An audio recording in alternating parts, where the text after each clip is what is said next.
Bugun sizlar bilan bolalarda erta jinsiy balog'atga yetish va erta jinsiy rivojlanish patologiyasini real bemor asosida ko'rib chiqamiz. Bizni qabulimizga 20 oylik qizchani olib keldi.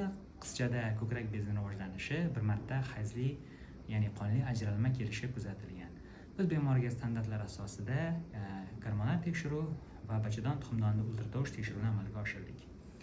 Bemorda ultratovush tekshiruvda bachadon razmerlari pubertatga yaqin, ya'ni o'lchamlari katta, endometriy mavjud va 3 cm atrofidagi kista aniqlandi. Gormonal tekshiruvlarda esa LG prepubertat, ya'ni daraja, ya'ni LGni yuqori emasligi aniqlandi.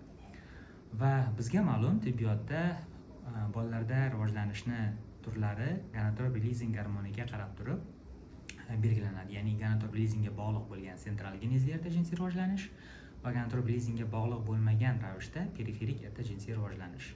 Periferik erta jinsiy rivojlanish bu tuxumdon yoki buyrak usti bezi va boshqa endokrin bezlarni funksiyasi buzilishi sababli yuzaga keladigan holat hisoblanadi. Sentral esa bu o'sha gipotalamo gipofizer sohadan jinsiy gormonlarning erta uyg'onishi natijasida yuzaga keladi.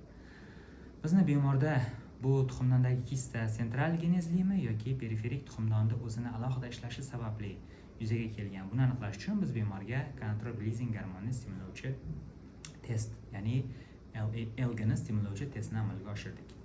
Va test davomida LGni piki ko'tarilmadi, ya'ni u 0,3-0,2 gacha ko'tarilish holati kuzatildi. Bu nimani anglatadi? Ushbu bemorda erta jinsiy rivojlanish gonadotropin gormonlariga bog'liq emas, ya'ni bu periferik erta jinsiy rivojlanish. Bunday holatlarda agar hayz qayta kelavermasa va progressiv jinsiy rivojlanish kuzatilmasa, kista so'rilib ketsa, hech qanday davo talab qilinmaydi. Sentral genezli bo'lganda esa bunda davo choralari mavjud. Unda biz triptorelin yoki o'sha gonadotropin gormoni agonistlarini davomli ravishda qo'llanilganda u gonadotropin gormonlarini supressiyasiga sabab bo'ladi va jinsiy rivojlanishni pasaytirishiga, vaqtinchalik to'xtatishiga olib keladi.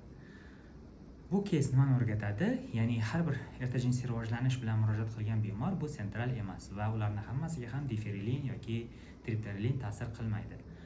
Aniq tashxis juda ham muhim ahamiyatga ega va ba'zi holatlarda davolamasdan ularni shunday kuzatish yoki nazorat qilishni o'zi ham yetarli.